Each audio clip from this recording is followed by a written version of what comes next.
luck would have it, Musada's actually won Best Board Game from the Nordic Game Jam, as well as the Jury's Choice Award from David McCarthy, who is part of the Japanese company Green. And it was nominated for the People's Choice Award.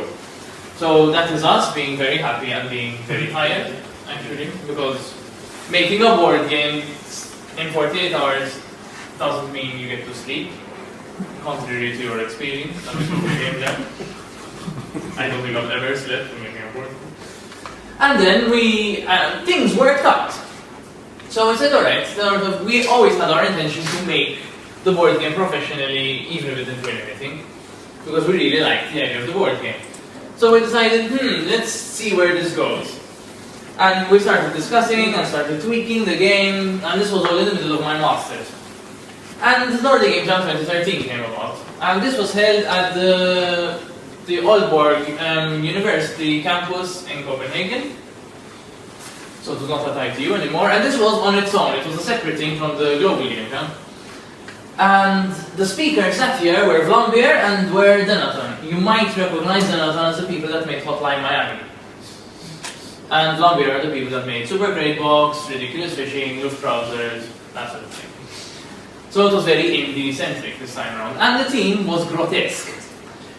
So we decided, how are we going to make something grotesque and not inherently sort of obvious as a theme? And we started playing around with, as it may be, Pokemon cards. And we ended up making the game Wanted Igor, which was at the time called Beast Builder. And the game is conceptually very simple. It's a game where you're meant to build monsters out of parts. You have the limbs and the head, and you're meant to cobble them together. And so we had the idea of turning it into a game where you play as Frankenstein's assistant, and you have to build parts. And then things start going horribly wrong as you don't find the necessary parts. And the game was actually called Beast Builder during the Nordic Game Jam, and we decided we kind of wanted a better name. And it happened to win Best Sellable Game, and it was nominated for the People's Choice Award, which is quite nice. And that is us being very tired and very happy.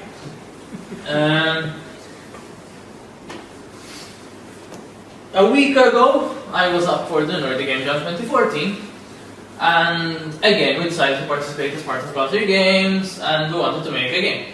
Again. And the keynote this time around was John Paulson, the guy who writes for IndieGames.com, and he's involved in a bunch of other stuff. And we happened to give a talk there as well, as part of the board game track. And the theme this year was privacy, which we took a little more figuratively. So a lot of people made spy games or games involving personal space, or really weird things games involving toilets. We made a game involving hidden information.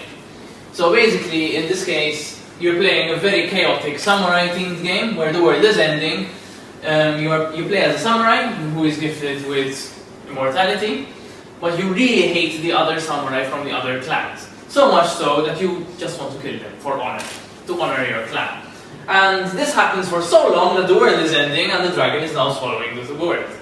But you don't care, you just want to kill people, because you must honor your clan.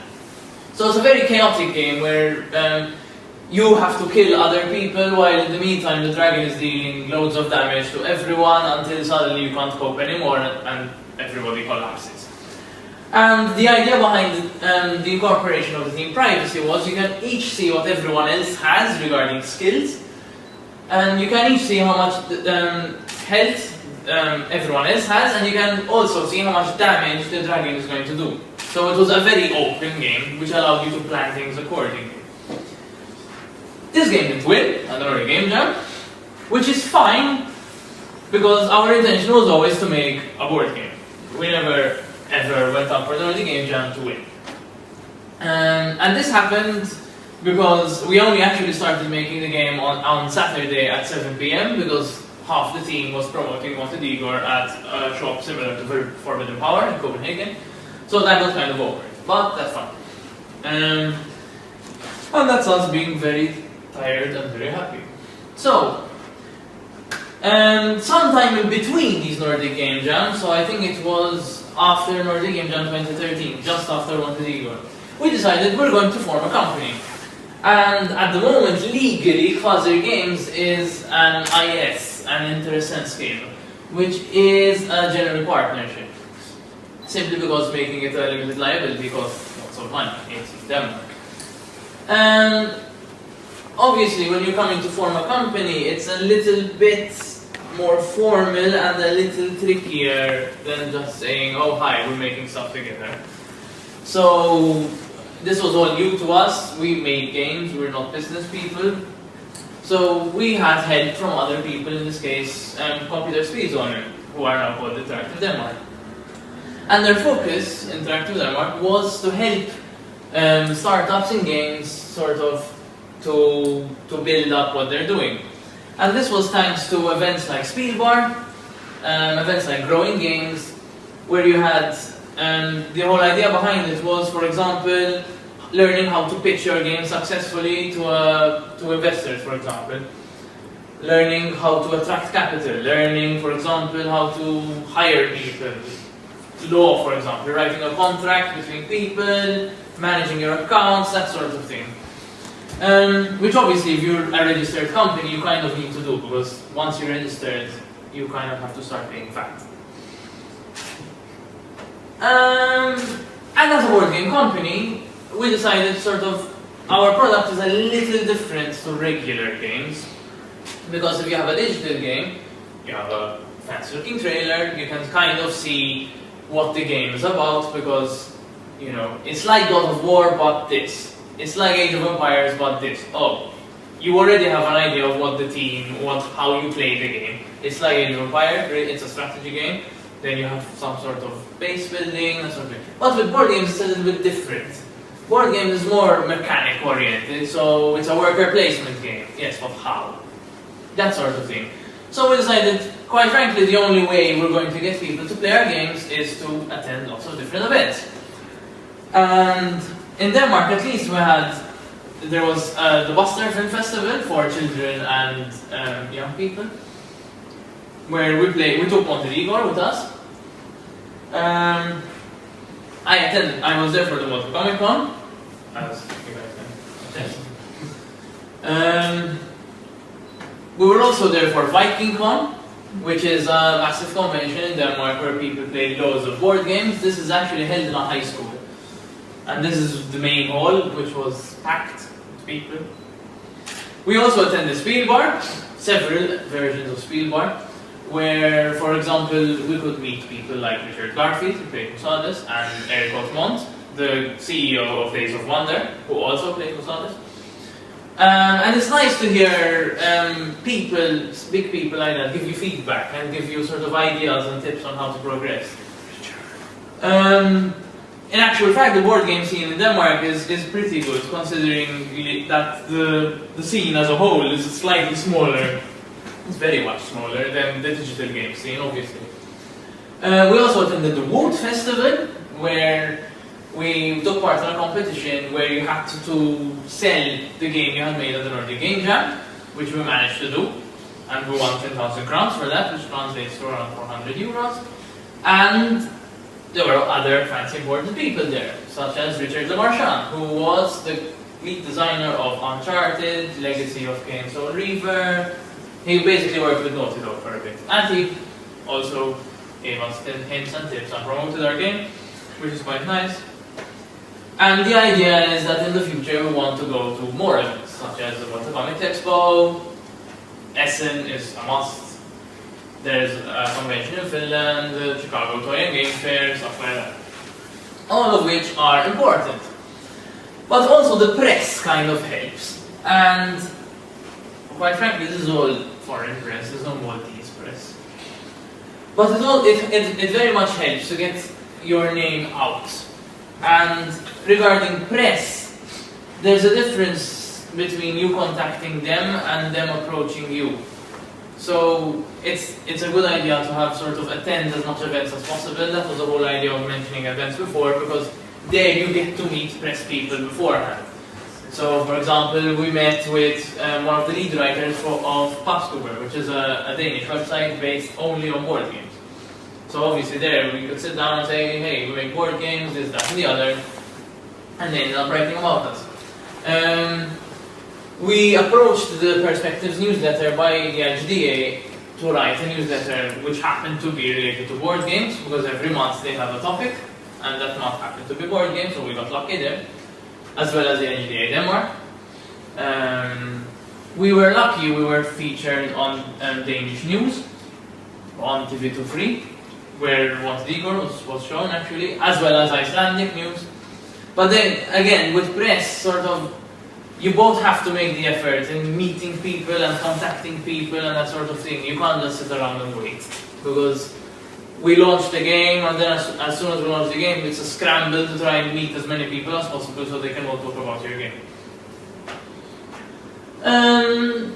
Right, so we made Wanted Igor and we decided, okay, brilliant, we want to professionally produce this.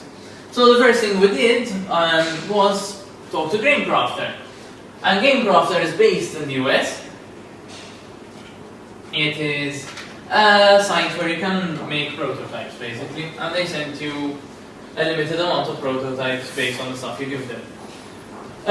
The quality was actually really good. We sold these as part of that competition I mentioned, and however the problem is expensive shipping. Obviously it's from the States, so it gets kind of expensive. The shipping was as much as 10, we ordered 10 copies.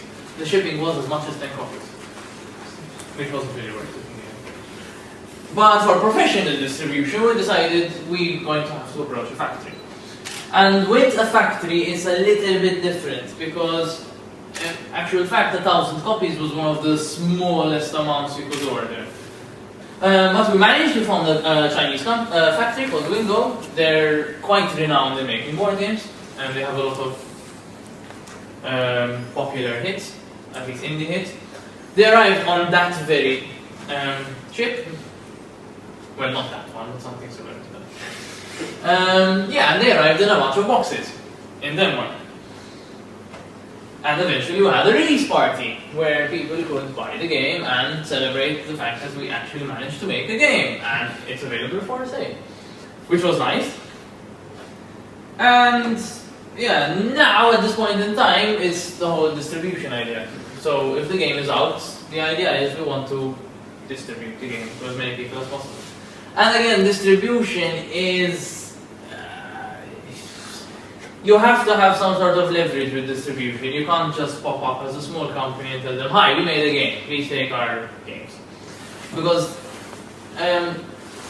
having our games in Faro Cigar was interesting because it was part of the prize of winning Best Board Game in the Nordic Game Jam. And we're also selling it on our webshop, which is easy to do. But if you want to have it as distributed in bigger chains, so for example, the equivalent to Forbidden Power, for example, or the equivalent to Agenda, which is even bigger. In Denmark, the equivalent to Agenda would be Boarnidé, and they actually have a section with board games. But again, you have to have some sort of leverage when distributing, talking to a distributor like that, because it's not as easy. But then again, if they manage to buy stuff from you, they usually order in bulk. So they just come up to you and say, hi, we'd like 3,000 copies of your board game. Wait a month, I'll contact the factory, they'll do it to you in a minute. So you might ask, silently in your head, as I give this talk, right, so what's next? Well, we have 3 games at the moment. One is out, the other is wondering whether or not it should be out by now, and the other one which is just made. So at this point, we made Wanted Igor second. And you might ask, why didn't you push out Wanted Mozales first, since it was the first game made? Which is all well and good, imaginary question. But the problem with Mozales was the hexagonal boards are not standard boards. So they're not cards, for example, where you just choose the size of card, great, we're printing on that. With Mozales, we had the awkwardly shaped boards which need a custom mold to cut, which costs money, which we didn't have. So the idea was, we'll start out with something that's relatively simple to produce, Wanted Igor, which is just cards and wooden bits. So that once we make the capital, we start producing musadas. We also have Sci-Fi Samurai, but we kind of want to discuss where we want to go with that, since it's really new. So that's basically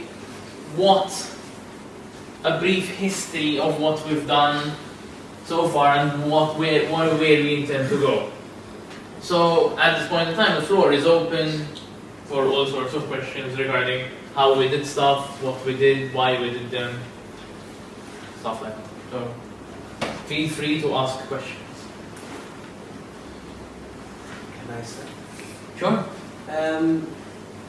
My most pertinent, the biggest question is, you mentioned at the very start that you're 5 guys from different countries. Mm-hmm.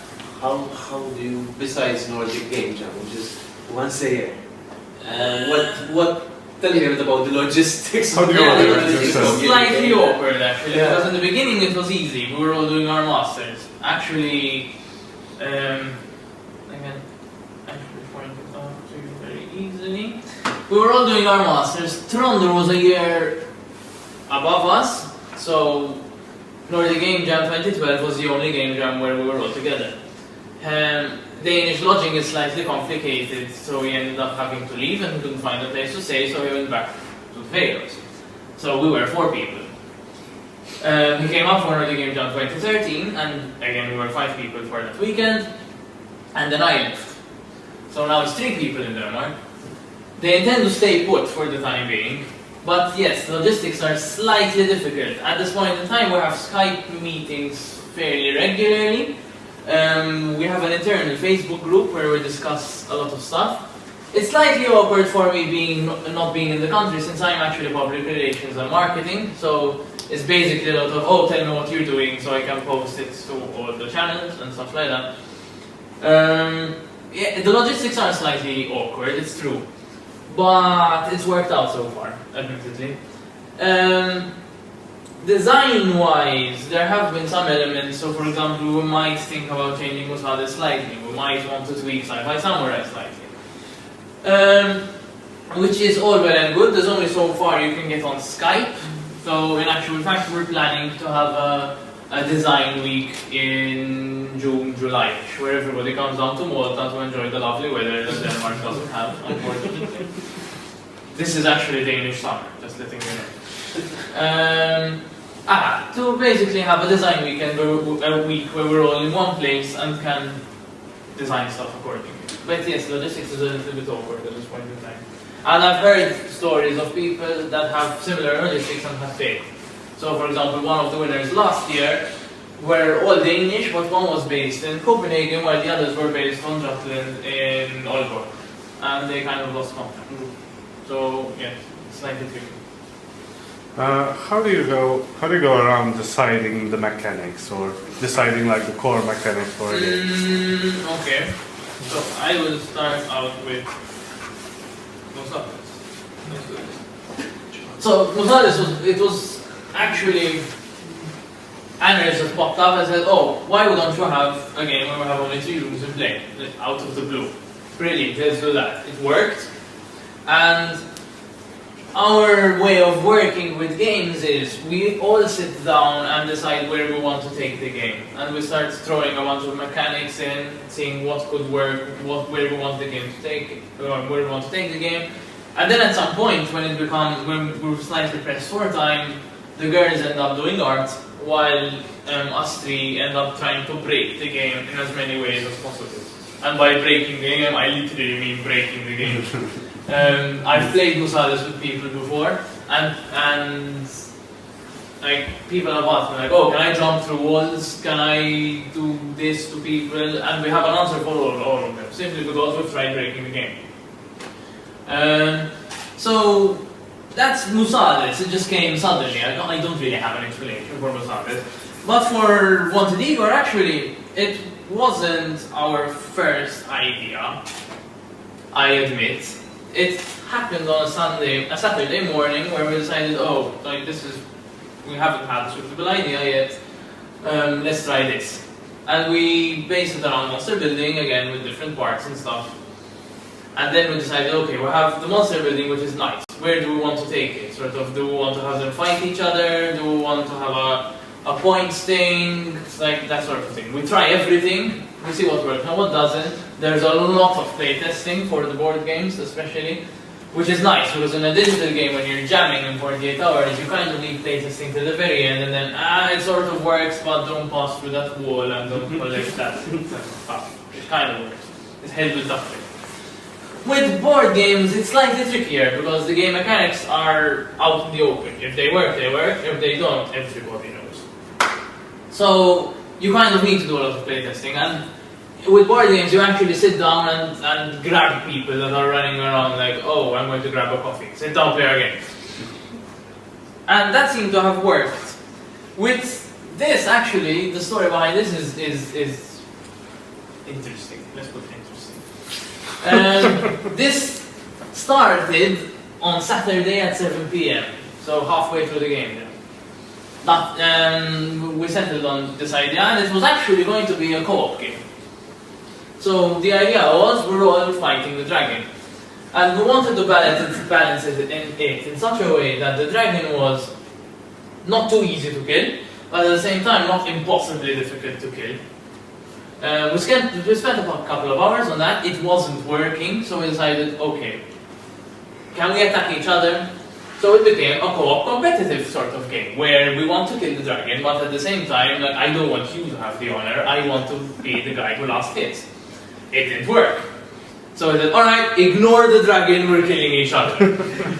And it became a chaotic sort of Viking thing. And it seems to have worked. Yeah, so now this is interesting actually, because it's a shift from the idea of, oh, we want a co-op to not. You went from co-op to deathmatch. Exactly. It's basically a deathmatch on steroids. Literally. But I've also, from this actually, I've learned that you can't force anything. So we really wanted a co-op, so the idea was, since now we're a company, we decided, oh, we want to diversify our things, we want to have something for everyone. No, it doesn't work like that. Sort of, the game will tell you what to do, not the other way around. So, at least in a jam. So, this ended up being a deathmatch. We also wanted to sort of, oh, we haven't had a game with a fixed board so far, let's try that. And that actually, we were experimenting with that before Saturday, 7 p.m. It wasn't working. So, yeah, in this case, in a game jam, when you have a fixed theme, the game tells you what to do and not the other way around. Forcing it doesn't work. What are when you come up with a board game, what are the first inspirations that you go for? What would you like? So the theme helps in this case. So for example, Musades was based around Eurobos. The dragon eating its own tail, so there's a cyclic sort of thing. And the board, again, the game reflects that, because the game is always very cyclic. There are only 3 rooms in play. You keep looping through different rooms until you hit the end. Montenegro had grotesque, for example. So we took grotesque in a very childlike way, and you have a game where you start out by trying to build a bear with bear parts, and then you kind of have bear parts flying across the room, and you have a knight with bear parts and the bear with other parts, and sort of, okay, this is not working, Frankenstein will not be pleased. But that's fine, because that's what we intended to do, which is grotesque in itself. With Sci-Fi Saturday, the theme was privacy, and we took it kind of more game design oriented. So we didn't take the theme literally, but that's our inspiration. And then it's just a matter of seeing what works and what doesn't. So again, if the game is clearly broken or too difficult or whatever, then things are not working, change stuff. And sometimes we take drastic changes to make sure, like, sometimes we just throw out everything out the window, like, alright, what if this? There are no sacred cows in making a board game in 48 hours. Lots of sacred stakes, yes, but no sacred cows. Have you considered digitizing any board games? We have, actually.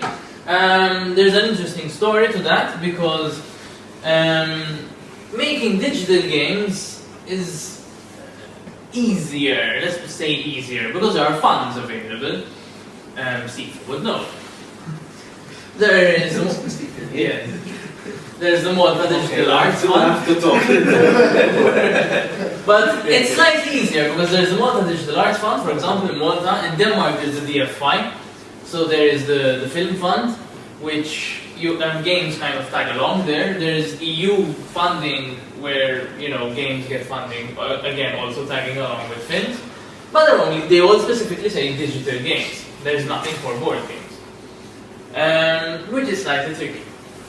So we said, let's go in through the window. Let's try and digitize one of the board games. And we applied with Musades as a digitized version of Musades. We wanted to make a digital version of Musades in Unity and that sort of thing. We didn't get funded, so we shelved that idea for now. And we said, we'll take it as it comes. Because the idea is there, the intention is there, but it's not a matter of saying, oh, we have the game, it's done, let's digitize it.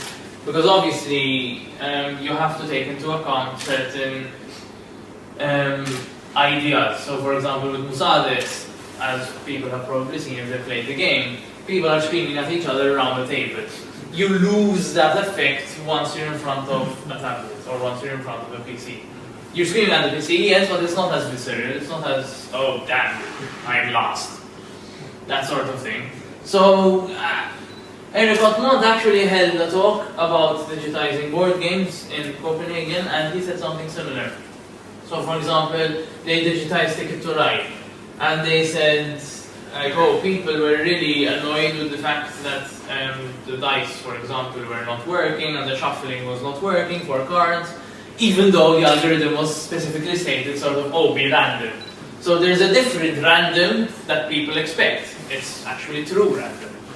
So they actually ended up having an algorithm that simulates shuffling, just so that people would be happy.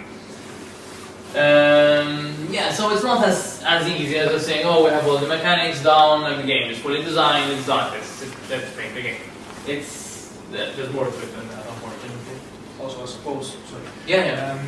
With regards to digitizing board games, I think they work much better on a tablet or something like that, when you can have pass and play, rather than an actual PC. I've seen, for example, Ticket to Ride is I think both pass and play and network, as far as I know. But I mean, most people play pass and play. Exactly, but even then, with Musades you can see the stuff in front of you. With most games you can see the stuff in front of you. With pass and play, suddenly you lost the board. And yes, but you're in front of each other. Yes, that's pass true. and play, okay, maybe I said, but... No, I see what you mean. But if you have games where, for example, you take long to decide what you're going to do in your turn, then suddenly you have one guy who's engrossed in the game, and the others are just I'm waiting. Which is, you lack the whole point behind it, and it just drops. You're outside the magic circle. Yes. So, you've taken Igor from the prototype you had at the Game Jam, and now it's full blown, it's ready to ship. Apart from the artwork, how much did it change as a product from what it was in the Game Jam to? Okay, that's a good question actually. So the artwork did change. Obviously at the Game Jam, it's cobbled together, and we sat down and did proper artwork. By we, I mean the artists. But game design wise, actually, we spent a week doing some balancing. So there were some cards that were really overpowered. There were some cards that dragged the game out completely. We killed those. We played a couple of more games with other people, and said, okay, this kind of works. We wrote out the rules and play tested those, because you really have to play test rules when it comes to making board games. Which is also something that's different to digital games. With digital games, you can throw in a walkthrough, you can throw in a tutorial, or arrows that pop up and say this way. There is a different way of thinking about it. With a board game, first thing you do is sit down and read the rules. Or, if you've played the game with people before, think, alright, I know how this goes, give me a minute let me see the details. So that has to be play tested as well. But in actual fact, Wanted Igor took us a year-ish from design to having it in stores, which is really short for a board game. So we got lucky with that one. It has been done for 2 years and it's still not out, and people usually take around 2 to 3 years to finish a board game and it's out in stores. So What did you do for playtesting? for playtesting, it's basically a matter of sitting down with people, playing it with them, asking them for feedback, what did you change, and stuff like that. And then again, you have to see who you're targeting it. So for example, Wanted Igor, we know is a family game. It's played with kids. So there's no point in me going out and find really strategic, like I will do this, this and that, and remove half your deck, and now I win. There's no point, it's not a game for them. In fact, we had criticism on Musades where people said, oh, like it's too random, it's like too luck-based, I cannot plan. Like, that's the whole point of the game. It's not random in the sense of I have no idea what I'm doing, I'm in for the ride, but it's chaotic. It's meant to be chaotic, it's designed to be chaotic. So obviously people that are more strategy oriented lose the whole, like I had a genie, where'd it go? I lost it. So that's not our target market, which is fine. So as we tried as much as possible to play test with our target market. Focus groups. We took Wanted Igor to, for example, Buster, where we played it with a bunch of kids. Again, during last week, during Nordic Game Jam, half the team was playing the game at Faro Cigar, playing it with kids. So that's mainly what you have to do, find your focus market and play test a lot with the focus market. Because then otherwise you're just targeting some other focus group, which is pointless. One question.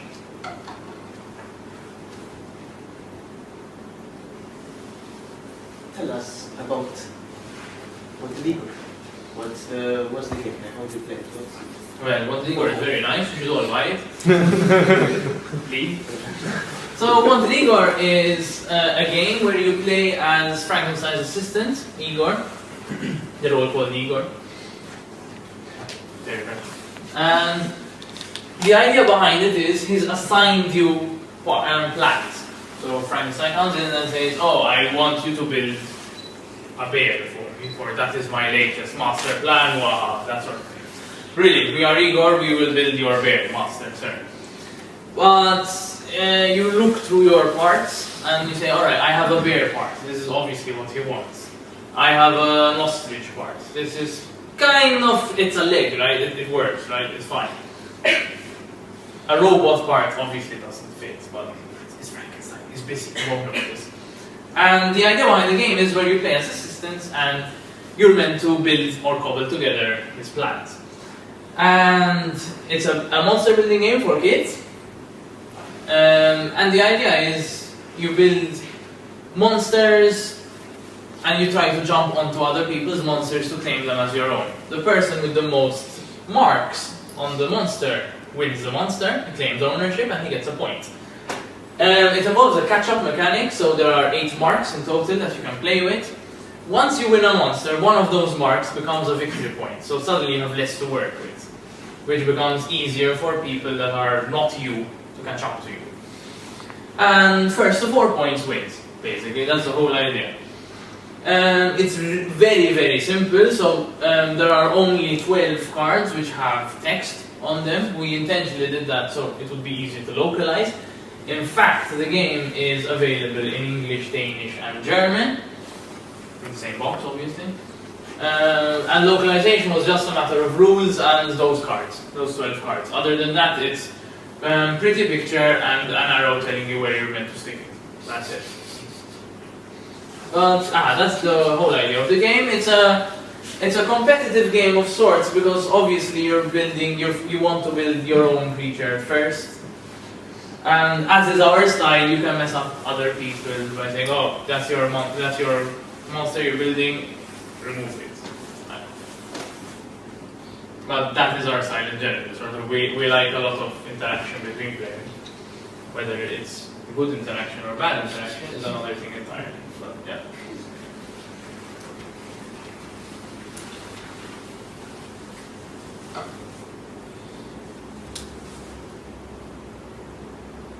Questions?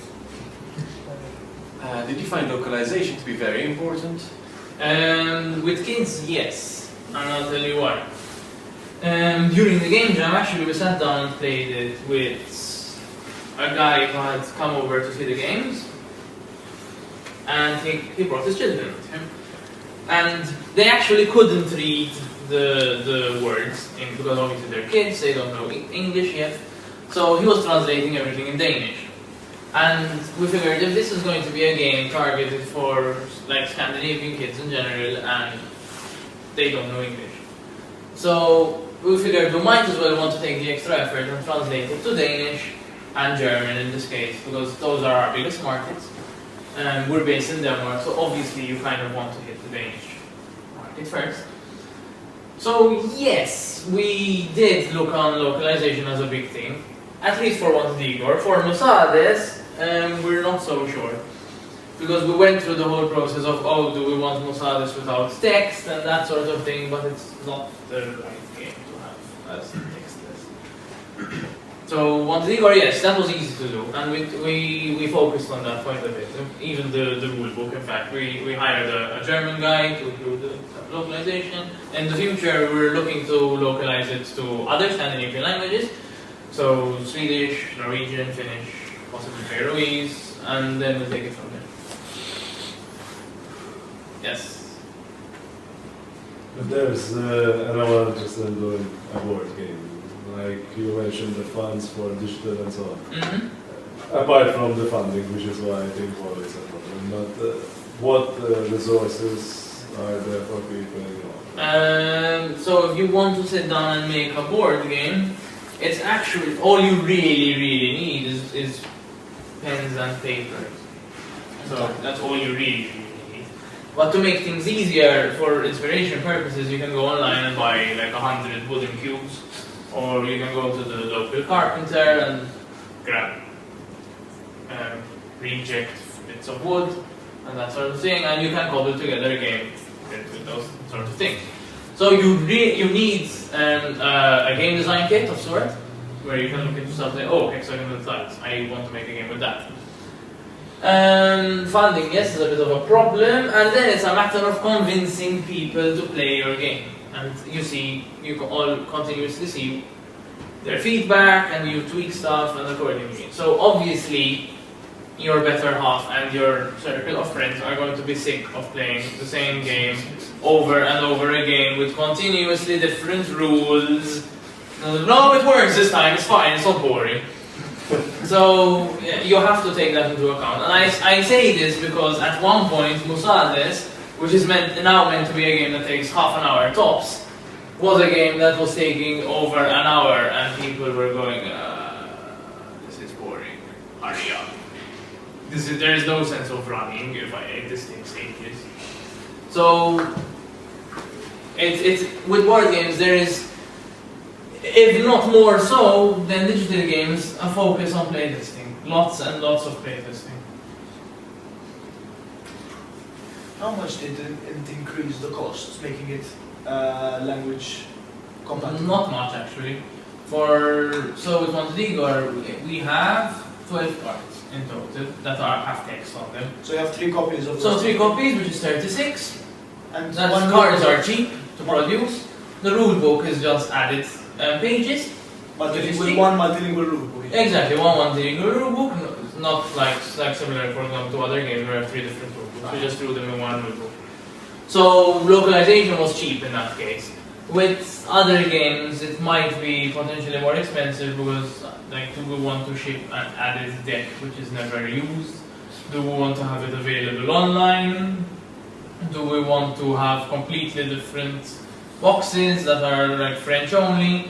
So, for example, in Denmark, I grabbed a copy of Carcassonne while coming down from Denmark. It's all in Danish. So I had to print out English rules. I know the game, but obviously it's always nice to have a copy of the rule book. So I don't think we're at the stage where we can fully say, oh, let's print a game in one language which is not English. With Montenegro it's not a problem, admittedly, because the game is so light, it's not really a problem. But with other games, yes, there needs to be some thought regarding localization. It's not as simple as just saying, oh, we're adding French and Italian and whatever. With a digital game, it's fine, it just loads a different file. With a board game, you have a bunch of added stuff, which people are never going to use if they don't speak French. So, yes. How much has the cost of goods influenced your design for the board games? Okay.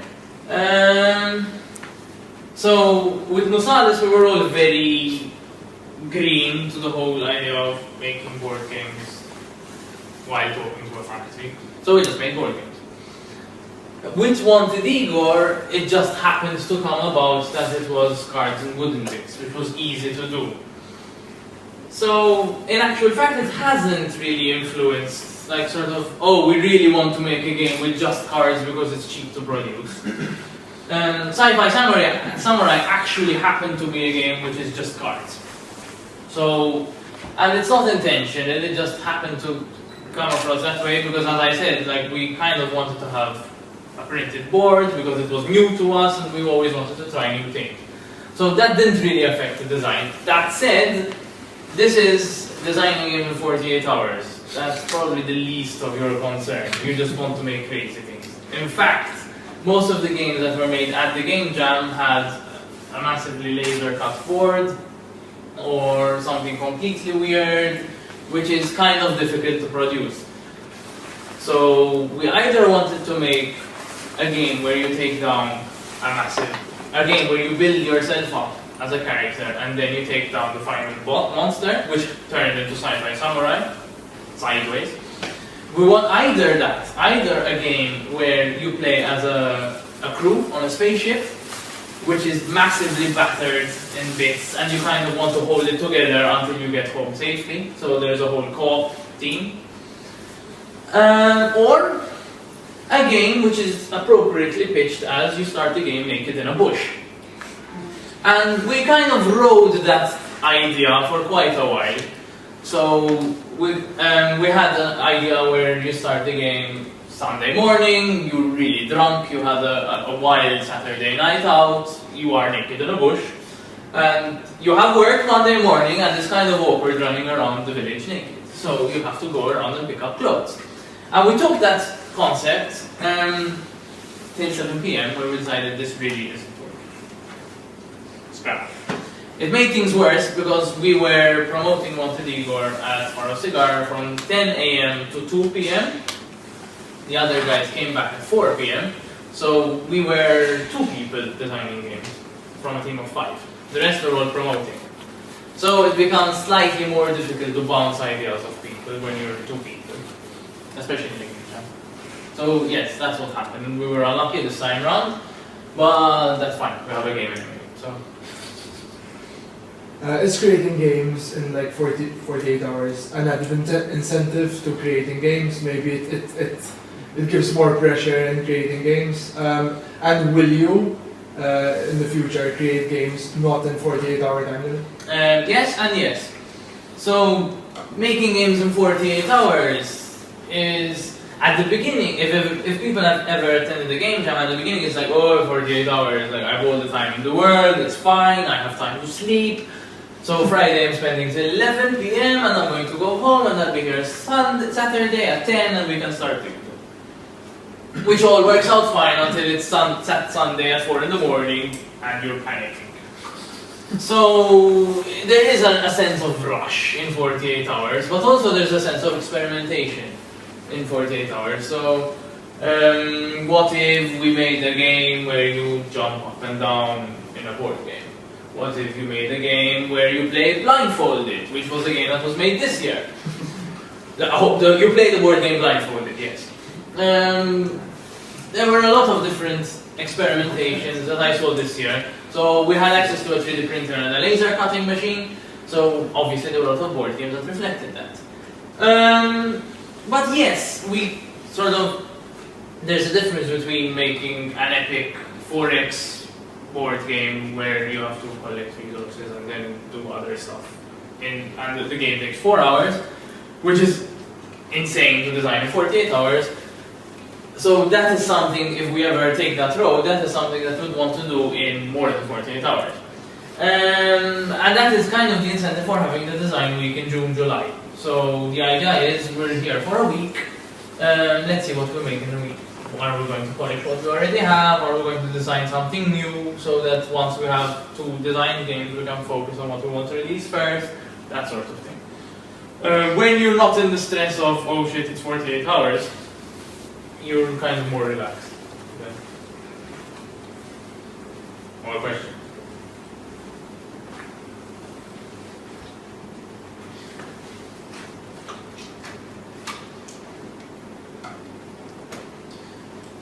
So, there are links. Please go on Facebook and like us.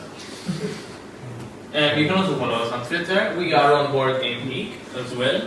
And we have a website. Please go there and buy our game. But other than that, if nobody else has any questions, I think we're done. You have copies of one that I got here. I have 3 with me. I got 8 down with me because it is in a suitcase. Limited edition. I tell them they're limited edition. These are, yes, they're limited edition. I will sell them to you for a very reduced price. No, but in all honesty, I got 8 down with me for the idea was sort of, oh, if people are interested, they can have copies or whatever. Again, the focus is Danish market, not Maltese market. So I wasn't going to ask the guys to send on a pallet, for example, because the culture is different. In Denmark, people play Carcassonne or Settlers or Ticket to Ride when they're stuck inside on a cold winter. Here you go partying. So there's a different culture. So that said, I got down a couple of copies with me, so yes, I have those 3. If anyone else is interested, there's the web shop. Obviously, it's going to be slightly more expensive from the web shop because there is shipping. So grab them now. Do you take inspiration from Gamecrafters for the shipping? What? No, actually, shipping isn't that expensive from the web shop. It's to Europe, it's 3-4 euros tops. That's brilliant. Which is pretty good. You're not making money on the shipping. Exactly. So like shipping is just the necessary evil to get it to people. Yeah, there's a lot of companies. And it's only the shipping only is factored for 1 copy. So if you're buying bulk copies, you kind of have to see with what Post-Denmark has. So for Europe, from Denmark, it's not expensive shipping. No, shipping isn't that expensive actually from Denmark. Which is nice. Yeah, it's nice. If we had to, for example, I don't know, Kickstarter a board game here, you had to bring it here with a container. You can't ship it. Kickstarter. I have lots. Oh, well, go ahead. So we actually considered kickstarting Musares at some point, because we said, oh, this is a game that will go down very well with the Kickstarter crowd. They're all sort of geeky people, which have really weird tastes and sort of thing that really should go down well. In Denmark, there are a couple of games, actually there are a couple of board games. There are games that have been kickstarted and have been released now. The ones that come to mind are Forced, they're on Steam. There is Expedition Conquistador, which are also on Steam. And there is the board game Burning Suns, which has been released from Kickstarter. Problem there is a massive amount of effort required in Kickstarter. It's basically a massive PR campaign. You kind of want to have dedicated people just for that, not doing anything else. It's a lot of work. So we kind of want to see what we want to do. It's basically self-published. This is self-published, so we publish it. But you distribute it as well, so you go to work more. At the moment, we're speaking to people to see how we're going to distribute it. So, for example, we're speaking to a bunch of bigger people to try and get them interested, and it's always available from the web shop. Alright, yes. So from the web shop, the purchase is handled by one of the guys. By us. By you. Yeah, exactly. So you go to the post office and check. But with Kickstarter, again, sort of since we're based in Denmark, you kind of need a UK or a US account. You kind of need to trust the person that they won't get up and run with the money. There's that. And there's the difference with Kickstarter. When you self-publish like this, you need, for example, a warehouse to store the games. If you're kickstarting a game, you basically receive them and ship everything all at once. Exactly. You know, so you need like a month just to. And I've seen Kickstarters fail because they don't take into account shipping costs. Yes. So they buy all the stuff and then realize, oh, I don't have enough money for shipping. They pay out of pocket. They actually are going to go in the red from their Kickstarter when they wanted to make money, and then it all collapses from there. So yeah. If you were to kickstart a board game, I mean, what kind of reward structure could you use? Interesting question, but it's not a question I can answer simply because I don't know. There are a lot of games that take the reward structure of, oh, we'll print added cards, we'll print this with better quality, we'll have a wooden version, that sort of thing. Which is nice, but if you're factoring in cards that are additional to the game, why weren't they in the game in the first place? For example, there are a lot of questions that we have to sit down as a group and say, alright, if we're designing a Kickstarter, how would we want to go about this? There are companies that do it, that approach it in the sense of, oh, we have a finished game, it looks like this, do you want our money?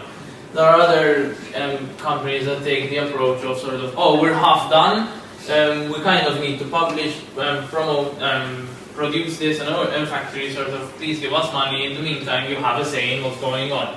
So there are a lot of different ways you can take it, and it's something that is not just up to me. We have to sit down and discuss it. That being said, a Kickstarter, you need some sort of trailer, you need fancy graphics, and that all takes time to make. No, it's basically a PR campaign. It's a massive PR campaign, which takes a lot of work.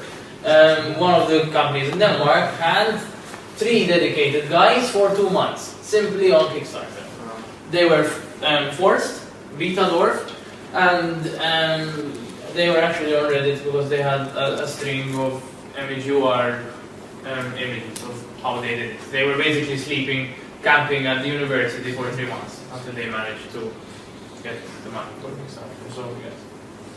Some other research goals like reward that I've seen is, for example, mentions in the rule book. Yeah, exactly. With regards to rewards. People like mentions. In fact, at the Nordic Game Jam this year, there was a guy from Burning Suns who gave a talk about kickstarting his board game and the massive amount of work it was. And yeah, I think they recorded that, so it might be available online if you're interested in kickstarting and board games. But yes, people generally like being mentioned and that sort of thing, so it would be nice. And for example, another common one is if you have a game with cards, right, and you have characters, you send a person who has like a top tier like $500. You know, they make one of the cards looking like him. Customized cards. Exactly. Or they invite you like for a game or coffee with the designer and this sort of shit. People always like that sort of thing. So, what legal is my face? That was unintentional. Are you going to invite people for coffee? It depends where they want to go. If it's in Denmark, Faroe Islands, Malta. They have to fly over. No, obviously, I don't pay for It's a disclaimer. And I think we're basically done. If anyone else has any more questions, I think we'll be around for a couple of more minutes, I think. So, after the talk, feel free to stay here and see. Can I have one? You can buy one, you can't have one, but you can buy one. How much is the game? They're €27, which is special price. No, if they want more, they can order from the If you want more, you can order from the web shop, or let me know and I can arrange, like if people are coming down, they can drag them with me. Take a couple of suitcases. Yeah. Thank you.